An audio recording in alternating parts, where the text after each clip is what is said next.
Fundación Banús y Pilar Calvo patrocina este espacio.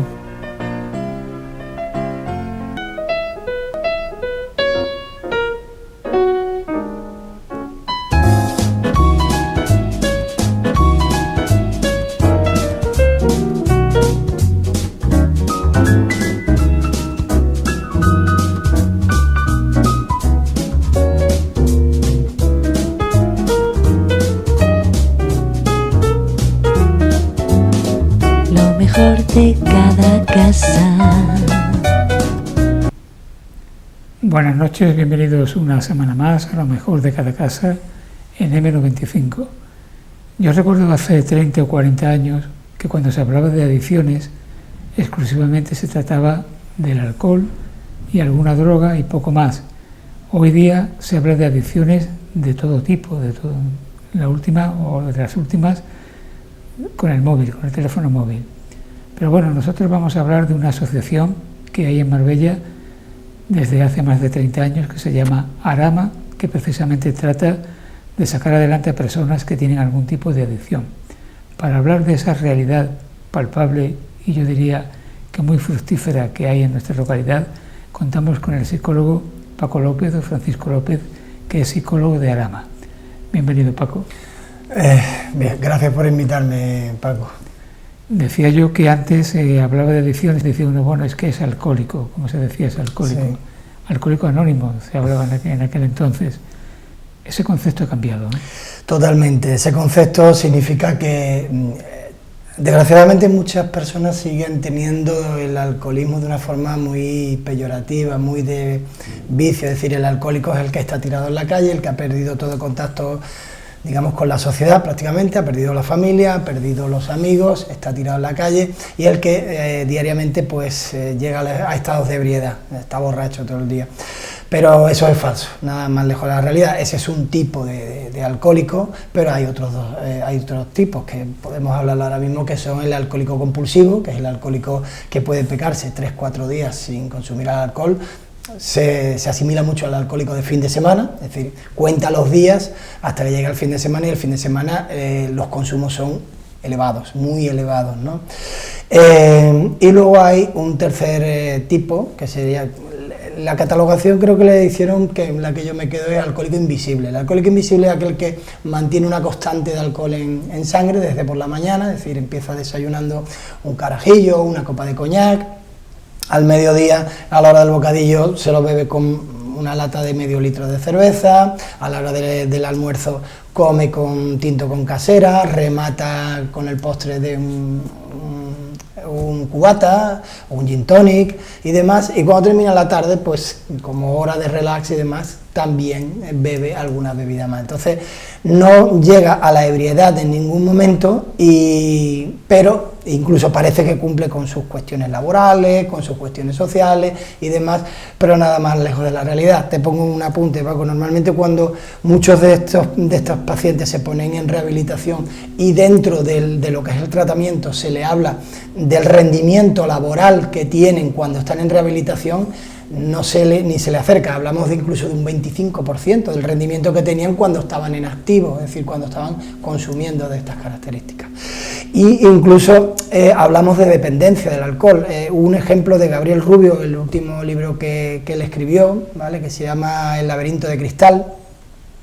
Él habla de un profesor de universidad que cada vez que entraba a lo que era el aula a dar clases, llevaba su petaquita de whisky, le daba un sorbo y se iba a dar su clase.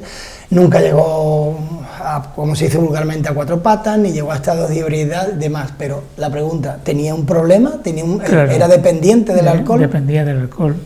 Lo que pasa es que tendría mayor tolerancia a la hora de exteriorizar el efecto.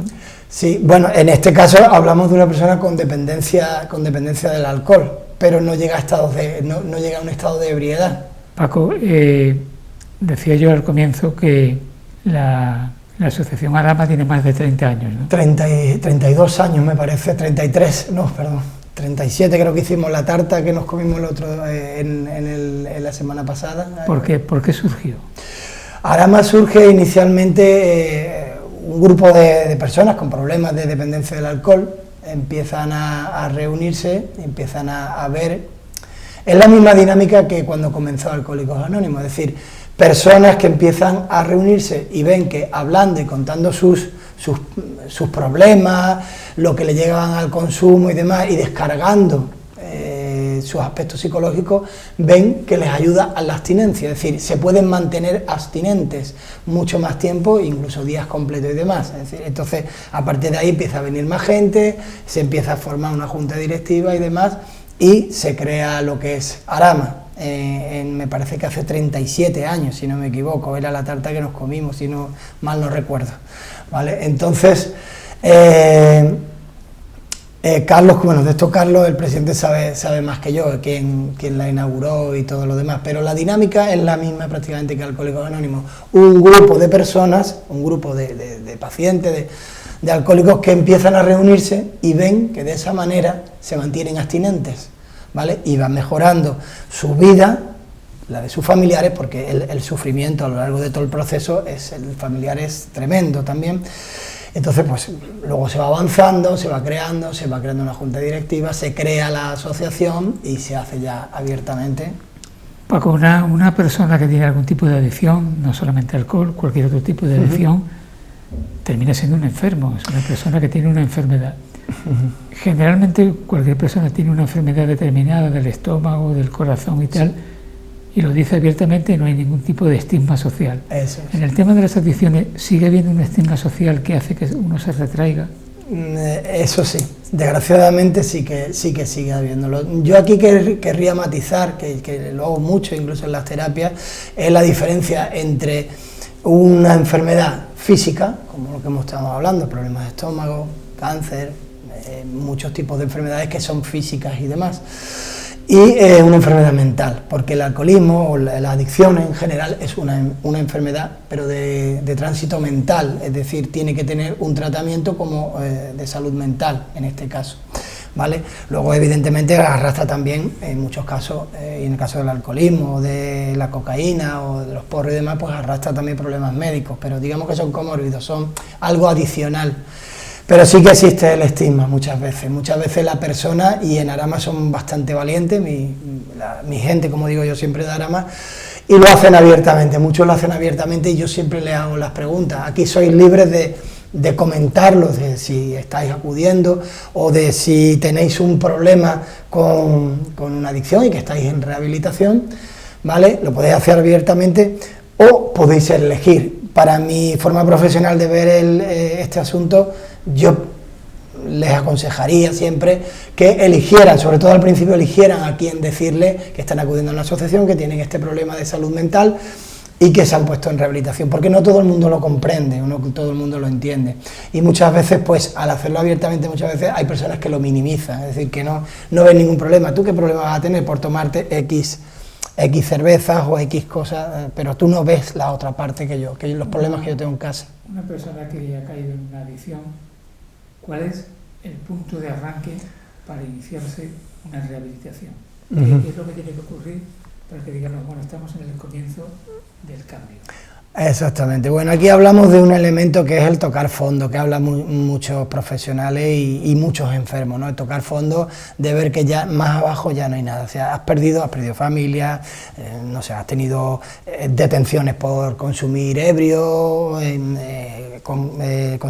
conducir ebrio, perdón, etcétera, etcétera. Es decir, has perdido amigos, lo has perdido prácticamente todo, y para muchas personas ese es el tocafondo. O que debido a un análisis de salud física, pues se te detecta tal enfermedad física o tal cual enfermedad física, entonces se le ve las orejas al lobo y parece que te pones en rehabilitación. Para mí, tocar fondo es un concepto muy amplio. Hay gente que ha tocado fondo con menos causas y otros que han tocado fondo, o que para mí han tocado fondo y se han arrastrado por todo el fondo. Lo que sí hablamos, y yo lo he entendido así también a lo largo de las terapias, es que no es realmente el tocar fondo, sino que cada uno tiene su momento, ¿vale? Para uno el tocar fondo es un día que ve que lo han detenido porque iba conduciendo, le han retirado el carnet, tiene un juicio, ha atropellado a alguien, ha cometido un delito y ese es su tocar fondo, y otros, pues no sé, tengo montones de casos, el caso de un paciente en el que ve que se está metiendo la raya de cocaína y se le queda un resto y un hijo suyo lo llega a ver y de ahí siente una vergüenza tan grande que ese es su tocar fondo, ¿no? Que me ha visto hasta mi hijo porque esto yo lo llevaba oculto. Hay muchas formas de tocar fondo, pero realmente cada uno tiene su momento. Y muchas veces decimos eso en Arama, cuando una persona se pone en rehabilitación y tiene una recaída, muchas veces pensamos que quizá todavía no era su momento, está en la línea, pero no era su momento, es decir, tiene que seguir, ¿vale?, intentándolo. Generalmente, ¿quién acude a pedir ayuda? Normalmente en estos casos a pedir ayuda muchas veces viene el ideal profesional sería el que venga la persona, el adicto, ¿vale?, por motivación propia, independientemente de si luego el familiar se adiciona, se junta a la terapia o no. Primero es eso, es decir, una persona adicta debe de tener la motivación ella, venir por ella y por nadie más, en principio, ni por los hijos, ni por la mujer, ni por nadie, venir por él o por ella, en primer lugar, ¿vale? Y después, pues, en segundo lugar, serían los familiares. ¿Qué ocurre en muchas ocasiones? Que empiezan viniendo los familiares que no pueden más, entonces se le dice en Arama, veniros vosotros, poneros en terapia, a ellos les viene muy bien el venir a las terapias familiares, y con el tiempo, pues muchas veces el adicto se engancha, digamos, y aparece posteriormente. Y esto es bastante amplio, hay procesos en los que han empezado los familiares, el adicto se vino, era reticente a venir, el aceptar que tenía un problema, una enfermedad mental, empieza a venir, empieza a ir aceptando que tiene una enfermedad, como decía antes, de tránsito mental, y se va enganchando a la asociación, se va quedando en la asociación, mantiene su abstinencia y luego tiene una motivación incluso, digamos, igual de alta o tan alta como el familiar, ¿vale? Es decir, hay varios perfiles. El ideal, el primero venga el adicto, pero en muchas ocasiones primero viene el familiar y después viene el adicto. Claro, esta es una enfermedad que afecta a la persona que tiene el problema y a todo lo que le rodea. Que efectivamente, todo lo que le rodea, es decir, en primero el ámbito familiar, que se vive en situaciones muy dramáticas y muy dolorosas. Luego está el ámbito, pues el ámbito el laboral, evidentemente, como comentaba anteriormente con el caso de los alcohólicos invisibles, y el ámbito de lo social, ¿no? Porque tú supones que cada vez que sales con tus amigos y demás, tú acabas de una manera que ya no les agrada a los que te rodean, entonces ellos mismos te van rechazando de alguna manera, pero uno se va encontrando, también se va encontrando muchas veces solo, y eso también es un paso para pedir ayuda, que eso es fundamental. Yo quisiera matizar, Paco, que pedir ayuda es un acto de valentía, no un acto de cobardía como muchas veces muchas personas lo creen así, ¿vale? El valiente es el que viene allí, claro, y se pone en terapia y reconoce que... Ya tiene valor de reconocer que uno reconozca que tiene un problema grave, sí, y que está dispuesto a vencer esa barrera, ¿no? Efectivamente, y a ponerse en tratamiento, en rehabilitación, y va consiguiendo y va evidentemente va mejorando su vida y la de su entorno, todo el mundo. Una vez que se ha detectado el problema, que se ha pedido ayuda, ¿cómo se plantea la estrategia de actuación? La estrategia de actuación, allí en concreto en Arama, pues esa persona viene a sus terapias grupales, se reúnen por un lado los enfermos, por otro lado se reúnen los familiares y una vez al mes nos juntamos todos, hacemos una familiar. Ayer tuvimos una terapia familiar con todas las personas juntos, enfermos y sus familiares. Y también la actuación es terapia individual conmigo, con el psicólogo, porque evidentemente estos trastornos llevan asociados, llevan muchos también otros tipos de trastornos mentales, como depresiones, trastornos de ansiedad, obsesivos compulsivos, problemas problemas de control de la ira, etcétera, etcétera. Entonces eso necesita un tratamiento con el psicólogo, ¿vale?, individualizado. Y luego, digamos, vamos a poner un tercer estadio, que es voluntario, es que Arama pues realiza rastrillo, actividades, ¿no?, actividades como las moragas que hace aquí en el cable, Entonces, muchos pacientes que se sienten ya muy identificados con la asociación van a todos estos rastrillos, se ponen su camiseta naranja de Arama y lo hacen público. Es ya es una identificación bastante grande. Normalmente estas personas que ya llegan a este punto ya llegan un nivel de abstinencia bastante elevado y unas probabilidades de éxito altas. Pero vuelvo a insistir, hay personas en Arama que van a sus terapias, van a su psicólogo y no se implican en estas actividades, que es tan respetable como el que sí se implica en el otro tipo de actividades. El otro tipo de actividades lo que quiere demostrar es que es posible pasarlo bien sin consumir absolutamente nada, porque en todos los eventos que hace Arama, las moragas, el rastrillo, caminatas por el campo de senderismo y demás, son actividades lúdicas, no se consume absolutamente nada. Entonces eso es lo que pretende demostrar, pasar un buen rato con la familia, con los enfermos y demás, y sin consumir absolutamente nada. ¿A qué número de usuarios se atiende? No, en Arama creo que hay más de 100 socios, según tengo yo entendido, más de 100 socios hay allí. Y a veces tenemos más, otras veces tenemos menos, pero la verdad que últimamente, de años acá, las terapias están bastante llenas, tanto las de familiares como, y bueno, las familiares evidentemente, cuando nos juntamos todos, incluso a veces se nos hace incluso hasta pequeño el salón. ¿Qué porcentaje de éxito tiene? El porcentaje de éxito, las personas, es que esto va por fases también, Paco, es decir, la persona que ha pasado los 3 primeros meses va aumentando probabilidades. Ten en cuenta que las recaídas en los primeros 9 meses tienen un elevado punto de recaída. Entonces, si va pasando los 3 meses, aumentamos la probabilidad. Pasamos a los 6 meses, aumentamos todavía más la probabilidad. Si ya hemos superado los 9 meses, ya sí esa persona podemos decir que, ¿vale?, está entrando realmente en un proceso de cambio de su vida entera, es decir, de un estado de abstinencia, que es una lucha, a un estado de sobriedad, que es empezar a disfrutar con todos los cambios que ha experimentado en su vida actual. Y ya aquellos que pasan del año, pues evidentemente tenemos unas probabilidades altas de éxito, ¿vale? Digamos que las probabilidades van por meses, es decir, si vamos teniendo pacientes que van pasando por estas fases que te digo, las probabilidades van aumentando, es decir, el porcentaje de éxito en ese caso sería alta. Bueno, vivimos en una sociedad donde, por ejemplo, el alcohol forma parte de la cultura y del uso habitual. Incluso en el cine vemos la sociedad norteamericana, donde siempre llegan a cualquier sitio, ¿quieres un trago? Siempre están ofreciendo el trago, el whisky, tienen la botella. Digamos que sustraerse a esas costumbres, esos hábitos sociales, es un problema, ¿no? Es bastante complicado. Porque la persona que tiene el problema tiene un poco que aislarse. Exactamente, y a eso muchas veces cuando al paciente se le dice lo que se llama el control estimular, es decir, tienes que dejar a tus amistades con los que tú consumías, porque ni ir a los bares donde tú ibas, ni ir con sitios que tú frecuentabas donde pillabas la droga, es decir, todo eso tiene que quedar al margen, tú no puedes ir a esos sitios porque tienes un riesgo muy grande de recaída. ¿Vale?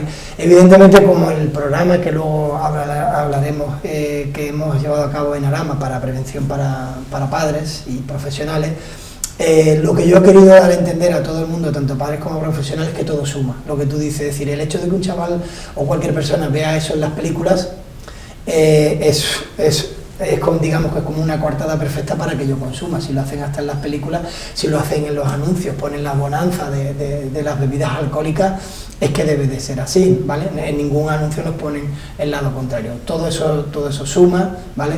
Y lo que tú muy bien dices, yo recuerdo así como a modo anecdótico que a veces me gusta ver series antiguas, por ejemplo la de Colombo, esta del detective, que de vez en cuando me veo un capítulo porque me gusta, y curiosamente me fijo que en aquella serie de los años 70 había mucho, es decir, de charlar simplemente, y el otro sacaba la botella de whisky y tomaba whisky a cualquier hora del día, es decir, era algo muy normalizado en ese sentido, ¿vale? Entonces eso evidentemente también va a sumar a la hora de que tú decidas consumir o no consumir. Si lo hace todo el mundo, ¿cómo no lo voy a hacer yo? Si todo el mundo consume, es que no es tan malo. Pero luego las cifras son alarmantes. Si quieres, ahora luego hablamos un poco de cifras que son bastante importantes. Yo hablaba una vez con una persona que me decía, bueno, prohibir que una persona tome alcohol. La morcilla es mala para el colesterol si te tomas 2 kilos de morcilla, pero si te tomas un poquito no pasa nada. Sin embargo, con el alcohol no es así. No. Con un poquito sí pasa algo. Es claro que pasa algo, porque hay evidentemente el alcohol tiene un producto, una molécula llamada etanol, que es lo que te coloca, hablando vulgarmente, lo que te hace la sensación de bienestar y demás. Y esa molécula pues provoca una activación de un mecanismo de recompensa en tu cerebro, ¿vale? Va desde el núcleo accumbens, que es una parte del cerebro que está encargada de las conductas de supervivencia, como beber, como comer, como relacionarnos, como tener relaciones sexuales y demás. Y luego sigue, ¿vale?, acortando, también hay otras vías, está el hipocampo, pero acortando mucho para no extenderme, luego va al córtex prefrontal, que es donde reside la toma de decisiones. Entonces, cuando esas moléculas entran ahí y tú repites esa conducta una y otra vez, ese mecanismo de recompensa se activa de tal manera que tú te haces dependiente de eso, es decir, tu cerebro te lo demanda. ¿Por qué no me das esta liberación de dopamina, del neurotransmisor que tantas veces me has dado? Dámelo. Entonces ahí es donde aparece el síndrome de abstinencia. La morcilla no, en principio, no activa un mecanismo de recompensa, salvo en problemas de trastornos alimenticios, que pudiera ser, pero no suele producir esto. El etanol sí, porque provoca una sensación de bienestar, ¿vale? La sensación del estar, el puntillo que le llaman vulgarmente y demás. Cuando tú eso lo repites mucho, tu núcleo accumbens entiende que esa conducta es una conducta de supervivencia, que tú tienes que realizarla o mueres. De ahí se explica conceptos significativos como el craving, es decir, el fuerte impulso de consumir, porque cuando una persona se pone en rehabilitación tiene que superar ese periodo de abstinencia. Tu cerebro te sigue demandando y te sigue pidiendo lo que tantos años le llevas dando, de forma continuada y en esas cantidades, ¿vale? Porque también aquí entramos con otro elemento, que es la tolerancia, porque a lo mejor tú le tenías que dar unas cantidades muy grandes para conseguir el efecto deseado en este caso. Entonces, al tener cantidades muy grandes, evidentemente tu cerebro, la demanda es muy grande. ¿Cómo se financia Arama? Arama, que yo sepa, bueno, en esto vuelvo a repetir, Carlos seguro que sabe más que yo, pero normalmente Arama se financia con sus socios y con subvenciones del ayuntamiento y creo que de la Junta de Andalucía. Afortunadamente el ayuntamiento siempre ha colaborado mucho con Arama, de lo cual pues creo que todos salimos ganando. Bueno, yo creo que antes de que avancemos más, debemos decir dónde está Arama, dónde está la asociación y formas de contactar. Sí, Arama se encuentra en la calle Lledat número 5, ¿vale? Justo al lado del Colegio Vicente Alexander, o también el centro cívico que hay allí en Santa Marta, bajo una escalerita, y allí está Arama. Allí veréis el cartel grande, calle Lledat número 5. Formas de contacto. Hay teléfonos. Yo, si quieres, podemos dar el del presidente, que normalmente es el que él atiende la acogida, pero muchas veces las personas van allí in situ, que es mucho más cálido y demás lo que es la acogida. Y ¿No tenéis web? ¿Página web no tenéis? Página web, me parece, sí, tenían una página, pero es del propio ayuntamiento, que lo único que viene es el número de teléfono y demás. Lo que te quiero decir es que las personas que se acerquen allí pueden ir allí los lunes de 10 a 1 estoy yo atendiendo, pasando consulta. Por la tarde son las terapias, ¿vale? Pero la asociación abre desde las 5 de la tarde, se pueden llegar allí, luego los martes y los miércoles los voluntarios, los monitores voluntarios están allí, es decir, que cualquiera se puede acercar y preguntar allí directamente. Teléfonos también tenemos, sí, lo que pasa es que no lo tengo aquí a mano ahora mismo. Pero si quieres te doy ahora, cuando terminemos. Ahora, sí, no hay problema. La prevención, fundamental, ¿no? Fundamentalísima. ¿Cómo se previene? ¿Desde qué momento hay que empezar a prevenir? Pues fíjate, Paco, y te voy a dar, como en el Congreso Huelva, que estuve allí de ponente y demás, se puede prevenir desde la concepción, es decir, desde que la mujer se queda embarazada, se puede prevenir. Y te explico un experimento que yo lo dije allí y que aparece en el libro de Gabriel Rubio, del Laberinto de Cristal.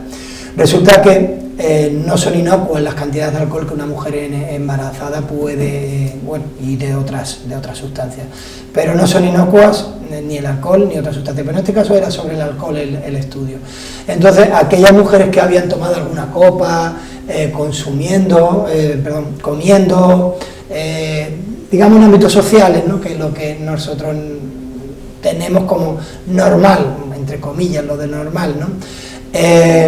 Luego, a lo largo del estudio, vieron que esos niños, esos bebés que se llevaron a término, que nacieron y demás, a 3 semanas les hicieron un experimento, y el experimento consistía en que ponían como una forma de U invertida y 2 toallas, una estaban impregnadas en alcohol y otra en limón, ¿no? En esencia de limón, y otra en esencia en etanol, en alcohol. Entonces, aquellos bebés cuyas madres habían consumido en estado de gestación y demás, el bebé giraba la cabeza y se agitaba con mayor virulencia hacia el etanol, el alcohol, y no hacia el limón. Es decir, los bebés que lo hacían era significativo. Por lo tanto, ¿qué quiere decir esto? Que la mamá debe de prevenir desde la propia concepción, porque ¿qué significa ese chico, ese bebé? Hay una fase en la gestación que se llama la organogénesis, me parece que se llama, que es la formación de órganos. Entonces, el órgano del olfatorio es uno de ellos, de los que están produciéndose. Entonces, ese bebé, ¿con qué nace? Nace con una vulnerabilidad hacia el alcohol, una preferencia al olor a alcohol. Lo va a preferir, le va a gustar, ¿vale? En ese caso, podemos prevenir de esas edades tempranas, incluso desde aquí, desde las propias mamás y de los propios, justo en el momento de todo el proceso de concepción, porque ya estamos, quizás tomando una copita de vino no te pasa, no te hace nada, etcétera, etcétera. Es bastante complicado. Luego el estudio se fue a mayor término, si fueron lo que se llama un estudio longitudinal, fue a más tiempo vista, y estos niños que luego crecieron presentaron mayor problemática de trastornos de aprendizaje, predisposición a las adicciones, mayor impulsividad, etcétera, etcétera. Es decir, es un factor de vulnerabilidad. Entonces podemos prevenirlo simplemente con hacer a las mamás, hacerlas conscientes de que una simple copa puede llevar a estas conclusiones, a que tu hijo pueda tener un trastorno de tipo de aprendizaje o una predisposición hacia la sustancia simplemente por esto. Y él no sepa por qué, es una vulnerabilidad. Ten en cuenta que muchas vulnerabilidades vienen de fábrica, vienen de nacimiento, son genéticas. Nos estamos centrando en el alcohol, pero ¿qué otro tipo de adicciones se dan últimamente? En Arama principalmente alcohol y cocaína son un binomio que... Alcohol y cocaína. Alcohol y cocaína está muy extendido. Vamos, yo creo que desgraciadamente la cocaína está tomando un cariz bastante preocupante. El raro en una fiesta es el que no toma cocaína con alcohol. O sea, se percibe como algo liviano, ¿no? Sí, se está percibiendo como algo... Es decir, y las formas de conseguirlo, no sé, las veo que tienen una facilidad pasmosa de conseguir la sustancia. Y allí, por ejemplo, es policonsumo, casi todo. Ya es raro que entre un alcohólico puro que solo haya tomado alcohol y demás, suelen ser personas bastante mayores. Principalmente, ya te digo, alcohol, cocaína, juego patológico, porros y pastillas, NMDA principalmente. ¿Y la media de edad? La media de edad está por encima de los 30 años largos, ¿vale? Principalmente allí en Arama. Han venido chavales más jóvenes, pero desgraciadamente con ellos tenemos que hacer también otro trabajo porque tienen la percepción de que todavía ellos controlan. Al tener la edad tan temprana, muchas veces como que está en el proceso, y muchos han desarrollado el proceso pero entero, con edades muy tempranas, de 20 y muy pocos años, tiene un nivel de adicción muy elevado, pero la percepción que tienen muchas veces es esta que te digo, es la de que todavía yo no controlo, yo no estoy tan mal como los que hay allí, porque claro, a lo mejor ve allá personas con más edad que tú y demás. Entonces ahí tenemos que hacer otro tipo de trabajo para que el chaval de 20 y pocos años, que ya ha desarrollado, porque ha empezado a edad muy temprana, hablamos de 13, 14 años, ya con 20 años su proceso, su carrera ha sido meteórica hasta llegar a la adicción, pero sigue sin tener esa percepción de adicción, de que necesita tratamiento, necesita ayuda. Y en cuanto al género de los afectados, ¿Perdón? El género. ¿Hay más género, hombres que mujeres? ¿O? Sí, normalmente hay más hombres que mujeres, pero últimamente en Arama estamos recibiendo cada vez más mujeres. Las mujeres que, como tú antes muy bien has dicho, tiene ese estigma social, es decir, el hecho de que una mujer cruce la puerta de Arama tiene una valentía para mí tremenda. Es decir, una mujer que cruza la puerta tiene una grandísima valentía, porque el hecho que que sería lo que es el estigma, ¿no? Es decir, el hecho de tú cruzar la puerta de Arama es reconocer que tú eres una mala madre, que tú eres una mala mujer, y otros calificativos muy peyorativos que bueno, tampoco voy a nombrar. Entonces, el hecho de tú cruzar esa puerta es como reconocer todo eso. Entonces, tiene una valentía muy grande, ¿vale? Afortunadamente cada vez van viniendo más. Ten en cuenta que el perfil de la mujer es un perfil de una persona que bebe o consume a escondidas. Es decir, tiene botellas escondidas en los cajones, en los cajones de su casa, tiene sitios como pillarlo y demás, pero no es un perfil abierto, no es el perfil de la mujer que va al bar, típicamente para beber asiduamente con el resto de personas de allí. Tiene un perfil de consumo a escondida, en casa y a escondida. ¿La asistencia que presta Arama es gratuita? Es totalmente gratuita, lo que pasa que luego los que se hacen socios, pues Arama deja que vengan un par de terapias de grupos para ver si también se siente bien, le gusta y demás, y luego pagan una cuota que es bastante pequeña, me parece que son 10 euros al mes o algo así, en lo que pagan, y por tener derecho a un psicólogo como en mi caso y demás, creo que es prácticamente gratuita, casi. Paco, el hecho de que existe una asociación como esta, en cierto modo está denunciando también que no hay un sistema público que se encargue de la asistencia. Hay personas que se sienten desasistidas. Claro. De hecho, muchas veces llaman allí a Arama los centros de salud, con lo cual Arama pues tiene, porque es un centro ambulatorio, es decir, está reconocido por la Junta de Andalucía como centro ambulatorio.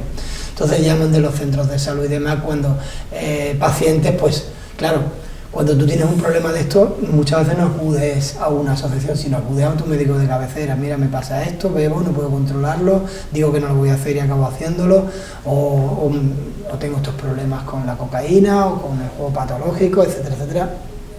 Y te va al médico de cabecera. Esa persona no tiene el perfil de tratamiento de ese tipo de personas, ni siquiera salud mental pudiera a día de hoy, ¿vale? Porque salud mental no contempla, por ejemplo, las terapias de grupo, ¿vale? En este caso, salud mental sí, nosotros lo que llevamos es con el CEPE, con lo que antiguamente se llamaba Asuntos Sociales, ¿vale? Con el CEPE que está allí al lado del cementerio, pues allí con el médico, con los psicólogos y demás que atienden allí, pues ellos le hacen un seguimiento muchas veces para lo que es la medicación y demás, pero luego el tratamiento del día a día, un tratamiento más continuado, ambulatorio, eso se lo da Arama, ¿vale?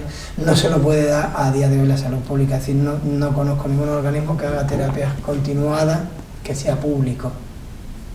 Un enfermo por una adicción como el alcohol, por ejemplo, en algún momento se llega a curar del todo, quiero decir, hay un momento en que ya no tiene peligro de recaer o en cualquier momento se puede reenganchar.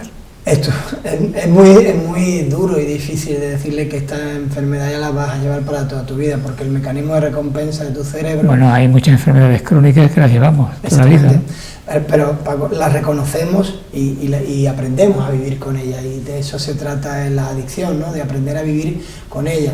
Nosotros esos receptores a nivel cerebral y demás los adormecemos, pero siempre están ahí alerta. Te hablamos de recaídas, allí en Arama hemos visto recaídas a 14 años vista.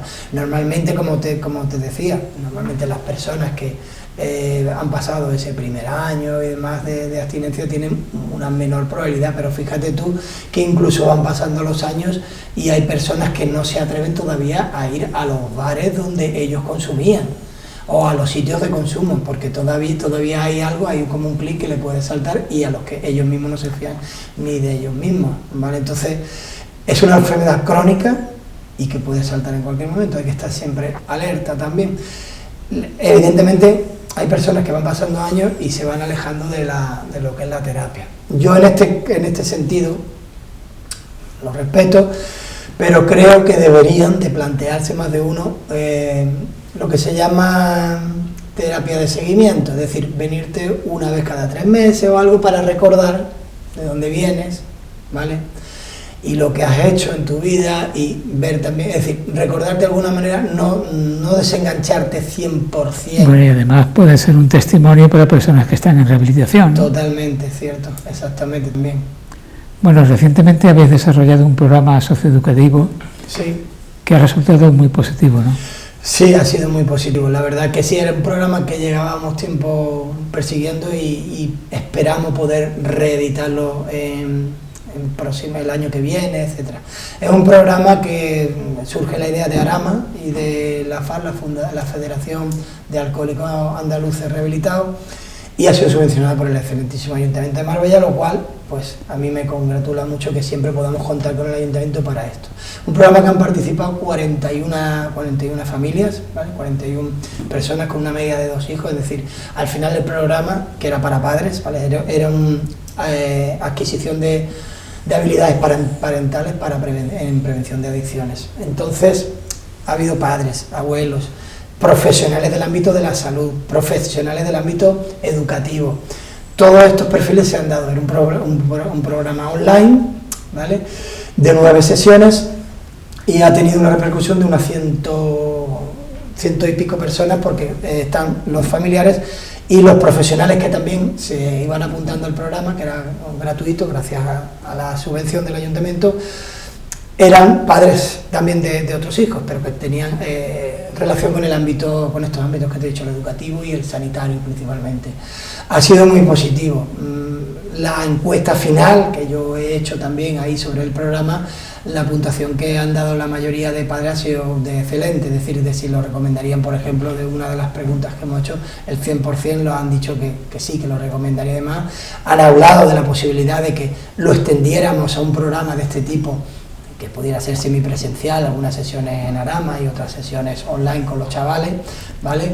Y tener esas patas de la prevención, es decir, los padres, que muchas veces son un elemento primordial y fundamental de la prevención, y luego los chavales, que muchas veces, Paco, la prevención, como yo la entiendo, tiene 3 patas fundamentales. Tiene la pata que son los padres, fundamentalísima, los chavales, y también luego el ámbito de lo que es la legalidad, es decir, la persecución de la sustancia psicoactiva, o el velar por el cumplimiento de las normas, ¿no? Por ejemplo, no se puede vender alcohol por encima de las 10 de la noche. A esto me refiero. Esas serían las 3 patas fundamentales de la mesa. Entonces, si queremos prevenir, o lo hacemos en todos estos ámbitos, o la mesa está coja. Es frecuente que se dé el caso de que las familias o los padres no sepan el problema que tienen sus hijos e incluso no lo acepten. Exactamente. Que eso se da. Mi hijo no, ese es un problema de los demás, pero mi hijo es un santo varón, ¿no? Exactamente. De eso tengo muchos casos así, en plan de humor, porque las estadísticas, el último estudio de Studes, que lo hacen cada 2 años aquí en España, en menores de 14 a 18 añños, ¿no?, en el consumo de sustancias, y el inicio del consumo sigue estando entre los 13 y 14 años, ¿vale?, de las sustancias, es decir, empiezan a probar las sustancias de 13 y 14 años, entonces algo nos está pasando aquí. Entonces, una de las cosas que tú has dicho creo que es muy importante, es decir, llega el padre y dice: uy, los niños de 13 y 14 años, no, pero mi hijo no, el del vecino sí, pero tu hijo no. O sea, tu hijo, como mucha gente había, es decir, llega tu hijo que ha bebido más de la cuenta, y empieza a vomitar en el bate, y luego pues te crees que tu hijo se ha comido la hamburguesa, que le ha sentado mal y demás, no, tu hijo que se ha pegado un atracón de alcohol y tiene estas consecuencias. Aceptarlo no es tan grato, entonces muchas veces no aceptamos que mi hijo está consumiendo más de la cuenta, y decimos que la culpa es esas estadísticas, como decimos, ¿de dónde salen esas estadísticas que nos hablan de 13 y 14 años? Si cada vez que preguntamos a padres nos dicen no, bueno, yo sí conozco a alguno, pero mi hijo no. Mi hijo nunca.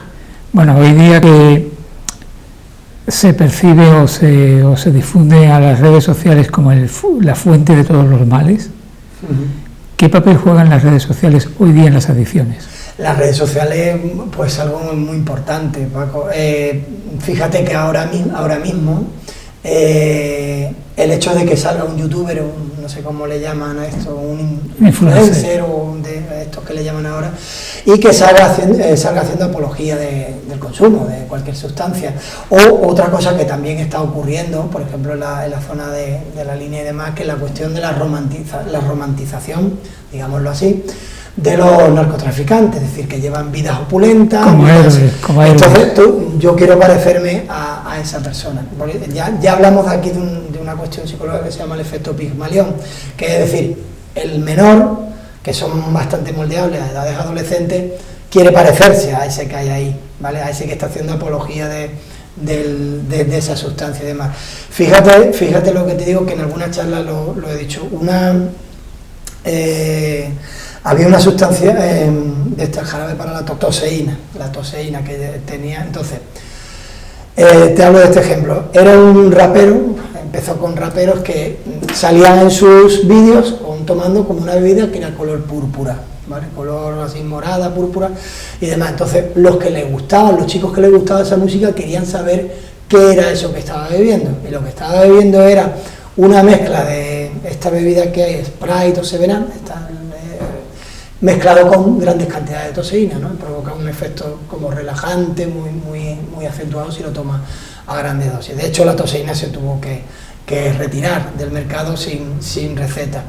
Entonces, ¿qué pasó después? Que empezó a haber muchos chavales que empezaron a consumir grandes cantidades de este... Hombre, claro, si a un joven se le mete por los ojos que tomándose determinada sustancia le salen alas, sí, porque hay una sustancia que se ve habitualmente que da alas. Sí. Bueno, eso es un poquito... Sí, es la metáfora, ¿no? Quiero decir que es un poquillo pernicioso, ¿no? Claro, pero tú te quieres parecer a ese cantante que está saliendo con esa bebida. Entonces no ves el peligro, porque si lo hace tu cantante favorito, tú te quieres parecer a esa persona. Luego, la última información que he tenido es que en los botellones de Madrid, desgraciadamente, esta sustancia, ya se ha visto, la policía local ha visto a muchos chavales consumiendo el purple drink, o no sé cómo le llama, algo así como bebida púrpura o algo de esto. Y es bebida mezclada, toseína, también utilizaron otra, el Romilar, con esto lo mismo, la misma historia. Es decir, el toseína tiene codeína, ¿vale? Y la codeína llegada a grandes a dosis un poco elevadas, mezclada con lo otro, se pone púrpura y da esa sensación de relax que es diferente a la del alcohol. Arama también hace de vez en cuando actividades que no es simplemente la terapia, sino por ejemplo alguna salida, ¿no? Sí, evidentemente. Arama ha hecho salidas al campo de senderismo. También hemos hecho muchas cuestiones, por ejemplo el 37 aniversario, por eso la tarta, yo juraría que era el 37 aniversario, ¿vale? La tarta, yo nos comimos allí, se hacen actividades de ese tipo, las moragas que hace Arama, las charlas que hacemos allí en Arama, que hemos tenido también hace poco, allí tanto la trabajadora social Rocío como yo hemos dado 4 charlas allí en Arama, y ella dio una en el Cortijo Miraflores, ¿vale? Y siempre versamos sobre el tema de la prevención, principalmente. El día del 15 de noviembre, que es el día sin alcohol, yo di una charla sobre el alcohol, sobre los mitos del alcoholismo, y ella también dio otra sobre la vulnerabilidad de la mujer en el tema del alcohol. Y luego el día contra la violencia de género, pues yo di una charla sobre la dependencia emocional, sobre la adicción emocional, que es una adicción nueva que está reconocida ya desde el mes de mayo en unos estudios de Schwartz, y no me acuerdo más, eran 3 autores, pero desde el mes de mayo ya la catalogan como adicción emocional, es decir, alguien que se queda enganchada a la persona, ¿vale? Y sigue las mismas rutas de recompensa a nivel cerebral. Es algo muy importante prevenir en este caso, en este tipo de adicción, por lo que este tipo de adicción conlleva una perpetuación, digámoslo así, de lo que es la violencia de género a posteriori. Es decir, una persona que está sufriendo violencia de género y llega a justificar al agresor, ¿vale? A su propio agresor. Entonces son personas que son dependientes emocionales y bueno, siguen una dinámica que dimos una charla allí en Arama, me parece que fue el 22 de noviembre, no, el 22 de noviembre, no, perdón, el 25 de noviembre, el lunes, Y tuvimos una acogida muy grande, el salón lo llenamos hasta el final, vinieron muchas chicas, los cuales me agradó para que ellas vayan tomando conciencia de este tipo de adicción y se pongan en rehabilitación, porque está afectando a estadios de niños de secundaria, es decir, está habiendo muchos patrones de este tipo de adicción en chavales de secundaria. Entonces, si se junta una chica con dependencia emocional con un chico con dependencia emocional, eso es una bomba de relojería, ¿vale? Se van alejando, aparte de los amigos, aparte de los padres, solo se van quedando, se van aislando ellos dos solos, ¿vale? Y se van retroalimentando. Allí di yo las fases y demás. Este tipo de adicción también creo que, en Arama llevamos tiempo haciendo prevención sobre este tipo de adicción, que necesitaría su tratamiento también especializado al respecto. No hace mucho leía que se ha hablado frecuentemente de adicción al sexo, ¿no? Sí, también. Sin embargo, hoy día hay teorías que dicen que la adicción al sexo no existe. La adicción al sexo está reconocida, igual que la adicción al trabajo y demás. Lo que pasa es que normalmente la adicción al sexo está asociada normalmente al género masculino y son personas que suelen ir a prostíbulos o masturbación constante, es decir, se pueden masturbar una gran cantidad de veces al cabo del día. Entonces ya hablamos de una adicción, de una obsesión directamente en este caso. Por lo tanto, esto es muy simple, Paco, es decir, si tú a lo largo de tu día a día lo que tienes es una obsesión por ponerte, por ejemplo, por masturbarte simple y llanamente, empiezas a tener un problema. Tu mecanismo de recompensa, hay algo que te obliga a hacer lo que es ese mecanismo de recompensa, ese núcleo accumbens, que ya entiende que tienes la necesidad de realizar ese tipo de conducta. Y lo más importante, y ya con esto termino, es si tú te has dicho no lo voy a hacer y lo haces a sabiendas del riesgo que estás tomando, empiezas a tener un problema, ¿vale? Este es uno de los principales indicios de una adicción. Hago algo que no quiero hacer. Hay algo que me impulsa a hacer algo que no quiero hacer una y otra vez.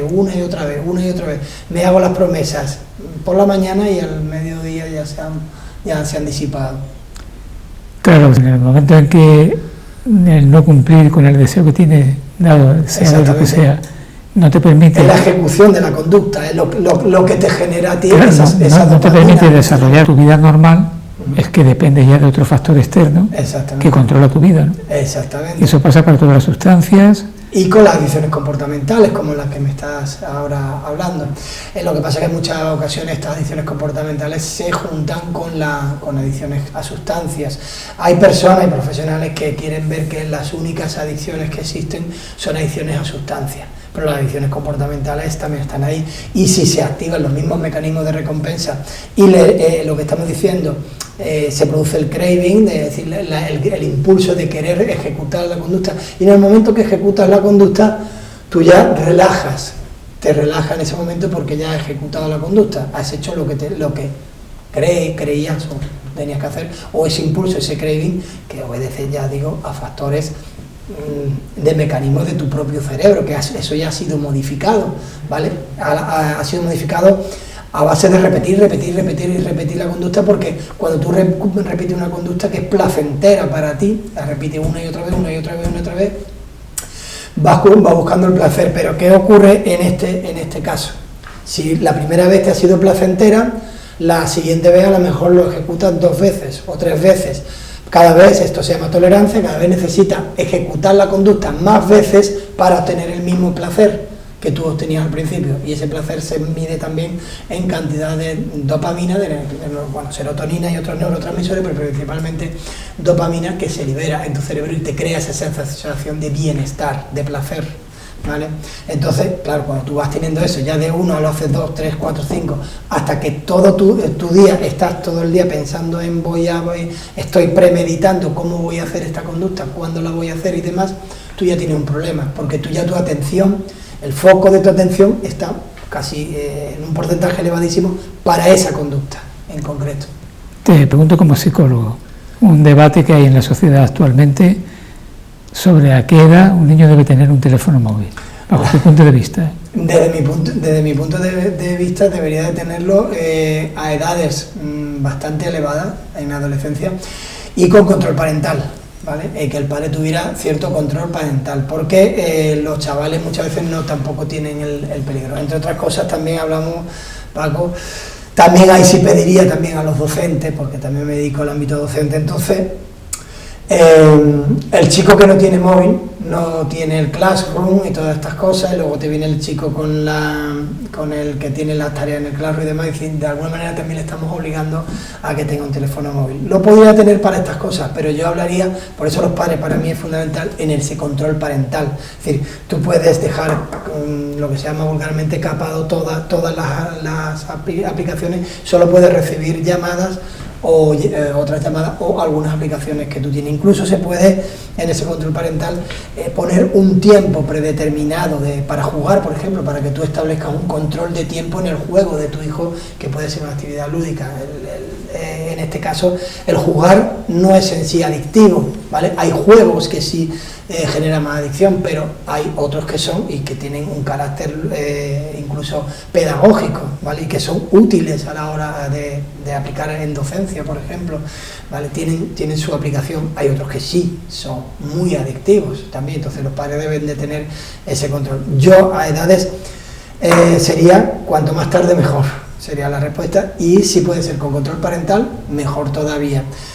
Pero hablamos también, y con esto también termino esta pregunta, Paco, es el hecho de que un chico de 9 o 10 años puede tener acceso a pornografía, de la más dura. Un problema gordo hoy, ¿eh? Un problema muy gordo, y que se encadena con esto que hablábamos anteriormente de la dependencia emocional, ¿vale? Es decir, un problema que el niño va viendo a esa edad de que yo pienso que en muchos casos ni entienden muy bien qué es lo que está ocurriendo ahí, claro, y normalizan esas conductas. Luego, cuando pueden tener vidas en pareja, de relación y demás, piensan que la otra parte de la pareja tiene que hacer esa misma conducta de esa actriz o demás que está ejecutando ahí una conducta que probablemente es por dinero, simple y llanamente. Entonces, esto está trayendo grandes problemas.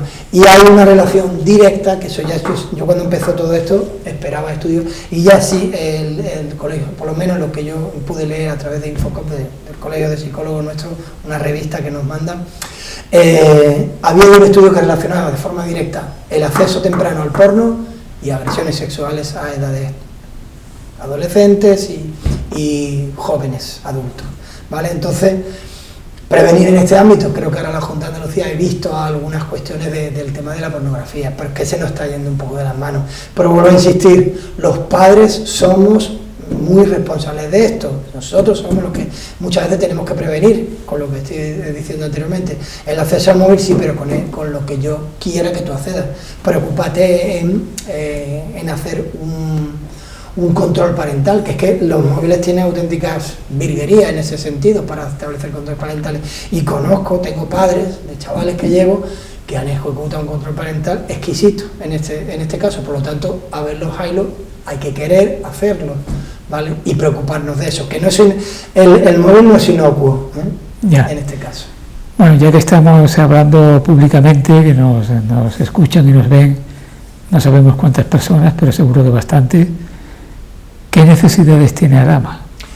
Arama, las necesidades que tenemos muchas veces es, a veces pudiéramos, la verdad que a día de hoy estamos bastante bien, tenemos todas esas necesidades cubiertas, pero sí nos gustaría, por ejemplo, poder tener más horas allí en Arama, a mí profesionalmente, ¿no? Porque yo estoy un número de horas que se me contrata, y a veces pues a lo mejor me gustaría estar más horas, pues por ejemplo para este tipo de terapia de la dependencia emocional. Ahora nos están entrando trastornos de la alimentación también, personas con este tipo de trastornos que también se asocian a otro tipo de sustancias y se ponen también allí en rehabilitación y siguen los mismos tratamientos. Y uno que también está surgiendo mucho ahora también, Paco, es el consumo de benzodiazepinas, es decir, de lo que vulgarmente se le llama pastillas para dormir, que no son otra cosa que ansiolíticos, antidepresivos e hipnóticos, ¿vale? Y algunos tienen componentes benzodiazepínicos que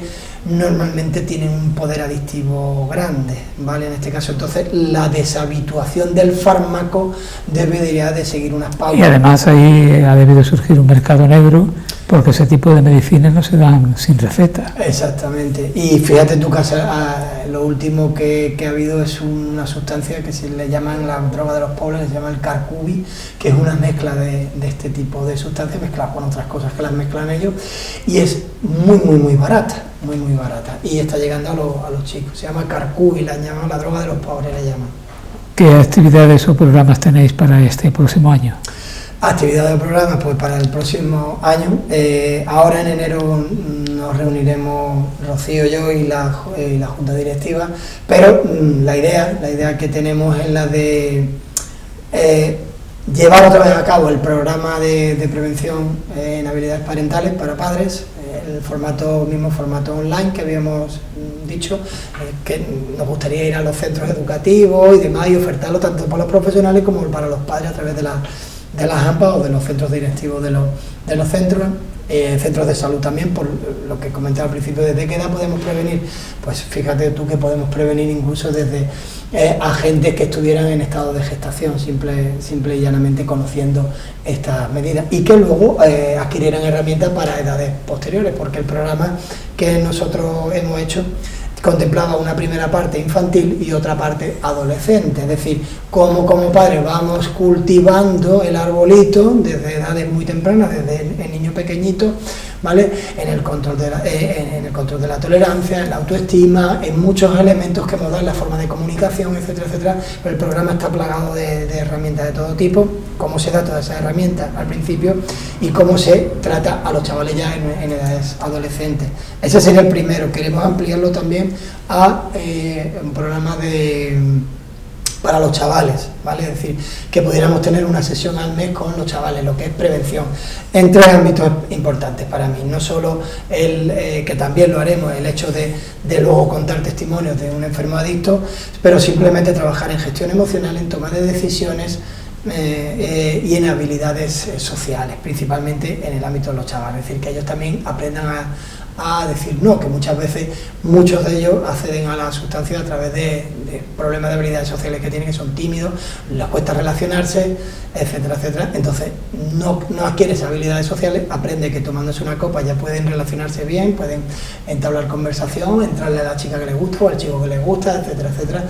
Entonces aprenden de forma equivocada, gestionan esa emoción suya a través de una sustancia, ¿vale? En este caso el alcohol, que también puede ser con porro o con otro tipo de sustancias. Esos dos programas queremos llevarlo a cabo, queremos ir a los centros educativos y también a los centros de salud para ofertarlo, para que participara el mayor número de personas posible, y el de chavales. Y luego pues normalmente todos los años damos un par de 2, 3, 4, este año hemos dado 4 charlas, tanto Rocío, la trabajadora social, como yo, y ese sería principalmente el programa. Luego a lo largo del año van surgiendo cosas, como te digo, lo del senderismo, lo de las moragas en verano, que hace una al mes de julio, otra de agosto, otra de septiembre, ¿vale? Los rastrillos que hace con Proyecto Hombre, aquí con Horizonte Proyecto Hombre, aquí en la Alameda, que una vez al mes o cada 2 veces ellos hacen una paella.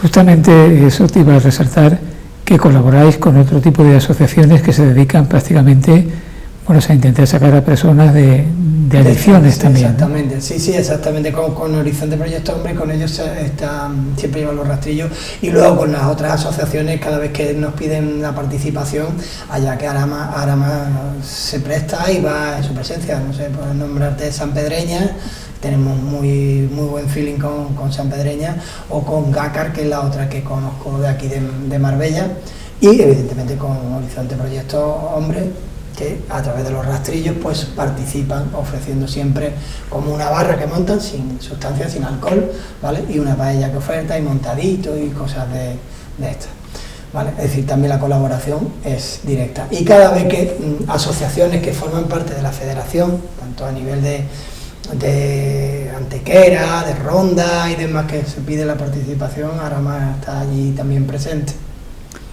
Pues vamos a recordar dónde está Arama ya para finalizar. Arama está en la calle Lledad número 5, justo al lado del Colegio Vicente Alexander, y bajando las escaleritas del Centro Cívico de Santa Marta, ahí está Arama. Si alguien viene por el puente del Cristo del Amor, nada más llegar a la rotonda de la Guardia Civil, creo que era aquella rotonda. Sí, tiras por la Guardia Civil un poquito, sigues en línea recta y te encuentras Arama y el cartelito de Arama. Y si ya de entrada quieren tomarse algún refresco, algún agua con gas o sin gas, el centro cívico. Ahí hemos tomado muchos cafés. Tiene una cafetería, además se come bien, un menú barato y se come bien. Sí, exactamente. Allí hemos ido en muchas ocasiones a tomar café, muchas veces antes de las propias terapias y demás. Paco López, gracias por haber venido, Gracias por habernos hablado de esta asociación que sin duda lleva a cabo una labor excelente y que muchas veces hay gente que ignora de su existencia. Pues hemos intentado divulgarlo un poco. Si alguien que nos está escuchando, nos ha oído, nos ha visto, tiene ese problema y no se ha atrevido a decirlo o a confesarlo, que vaya a Arama, que seguro que le van a ayudar muchísimo. Gracias. Muchas gracias, Paco, por invitarme. Pues nada, ha sido una vez más lo mejor de cada casa. Hoy hemos estado hablando de Arama. La próxima semana más. Hasta entonces. Fundación Banús y Pilar Calvo patrocina este espacio.